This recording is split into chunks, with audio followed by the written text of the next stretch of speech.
আলাইকুম। আপনারা সবাই কেমন আছেন? আমি আলহামদুলিল্লাহ ভালো আছি, কিন্তু আমি শারীরিকভাবে ভালো আছি, কিন্তু আমার মনটা অনেক খারাপ। কিন্তু আমার মন যে কেন খারাপ সেটা আমি জানি না।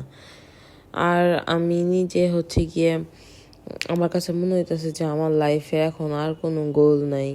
এই রান্ধো বাড়ো খাও, জামাইয়ের জন্য অপেক্ষা করে, এইটাই আমার গোল। আমার নিজের কাছে নিজে এত ডিপ্রেস লাগতেছে, আমি আসলে বলে বুঝাতে পারবো না কাউকে। বাট যাই হোক, আপনারা আমাকে একটু সাপোর্ট করেন, লাইক ফেসবুক, ইনস্টাগ্রামে সাপোর্ট লাগবে না, ফেসবুক আপাতত করলেই চলবে।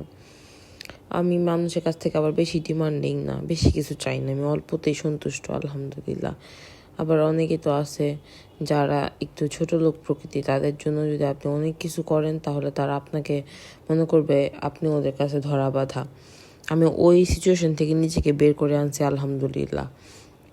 কারণ আমি সাপোজ একজন মানুষ অনেক অসুস্থ, তাদের জন্য আমি বেস্ট ট্রাই করে আমি ওদের সেবা যত্ন করছি, ইভেন ওদের বাচ্চা কাচ্চাও সেবা যত্ন করছি। But at the end of the day তারা আমাকে বিট্রে করছে বা আমার পিছনেই ব্যাক বিচিং করছে। এই জন্য আসলে আমি আসলে মানুষের সাথে মিশতেই চাই না এখন। আর যাদের সাথে মিশতে চাই শুধু উপরে উপরে, আমার নিজের কোনো জানের জিগরি কোনো কিছুই বানাইতে চাই না। যারেই নিজের আপন বানাবো তার কাছ থেকে আমি কষ্ট পাবো। আমি জানি আমার নেচারটা তো এরকম, এই জন্য কষ্ট পাওয়া আমার জন্য ম্যান্ডেটরি। এই ছোট্ট রানটা আমি আমার জামাইয়ের জন্য রেখে দিছি। 2টা রান আসছিল, একটা রান আমি আমার শাশুড়ির জন্য রাখছি, একটা এই যে কবুতরের রান জামাইয়ের জন্য রাখছি, বুঝছেন? এই জন্য হঠাৎ করে বললাম। যাই হোক, আপনারা কেমন আছেন? আমি একটা ছোট গল্প শেয়ার করতে চাই আপনাদের সাথে।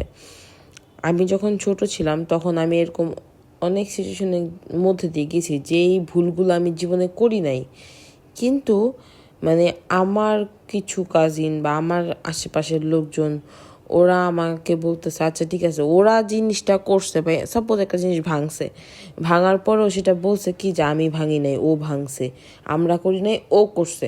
তখন এই পুরা ব্লেমটা যখন আমার উপরে আসে, আমি এটা কখনোই প্রতিবাদ করতে পারি নাই। কোনো দিনই আমি আসলে মুখ ফুটে আসলে এরকমভাবে প্রতিবাদের ভাষা যেটা বলে এরকম চালু মাল হইতে পারি নাই আর কি, যেটা সহজ বাংলায় বলে চালু মাল হইতে পারি নাই। কিন্তু এখন বর্তমানে যদি কেউ আমার কিছু বলে বা কেউ আমার উপরে কোনো ষড়যন্ত্র করার ট্রাই করে, এখন কেন জানি আমার মুখ ফসকে কথাগুলো বের হয়ে যায়। এখন মনে হয় যে আমার টলারেন্সটা কমে গেছে।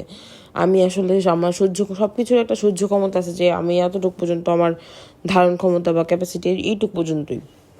তো সেই ক্ষেত্রে আমার কাছে মনে হয় যে এখন আমি বেফাঁস হয়ে গেছি। আমার সামনে কেউ কিছু উল্টাপাল্টা বললে আমার মুখ থেকে এটা বন্দুকের গুলি মিস হয়ে যাবে, কিন্তু আমার সেই কথা জবাব দেওয়া মিস হবে না। এখন আমি আমার আম্মুর মতো হয়ে গেছি। আমি ছোটোবেলা আমার বাবার মতো আসছিলাম, কারণ আমার বাবারে যে যেমনি ঘুরাইছে সারা জীবনে উনি অমনি ঘুরছে। উনি একজন সৎ এবং ভালো মানুষ, সবার চাপ সহ্য করে জীবন কাটাইছে। কিন্তু আমার মা সারা জীবন বন্দুকের গুলির মতো ঠুস করছে। এখন আমি ছোটোবেলা ছিলাম সাবানা, এখন আমি রিনা খান হয়ে গেছি, কিছুই করার নাই। আর এইগুলা সব কিছু কি আমার জামাই আমারে বানাইছে। কারণ কি জানেন, ও খালি আমারে বলে কখনোই অন্যায় যে জিনিস সেটার করবা না, প্রতিবাদ করবা। আমার জামাই আমার সাপোর্টে সব সময় থাকে। ওর জন্য আমি আসলে এত সাপোর্ট পাইছি বা আমার লাইফে এতটুক প্রোগ্রেস হয়েছে, ও আমার সাপোর্ট। আর ও যদি না থাকতো তাহলে তো মনে হয় না যে মানুষের ঠিক মতো কথাও বলতে পারতাম। ও আমাকে শিখাইছে আসলে কিভাবে জবাব দিতে হয়, কি করতে না হয়।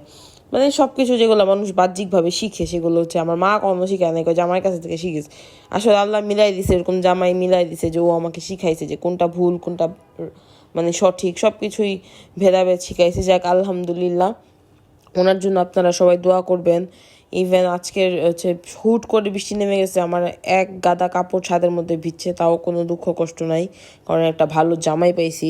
ভালো জামাই তো আল্লাহ মাইপা মাইপা বানাইছে, বুঝছেন? আসসালামু আলাইকুম, আল্লাহ হাফেজ।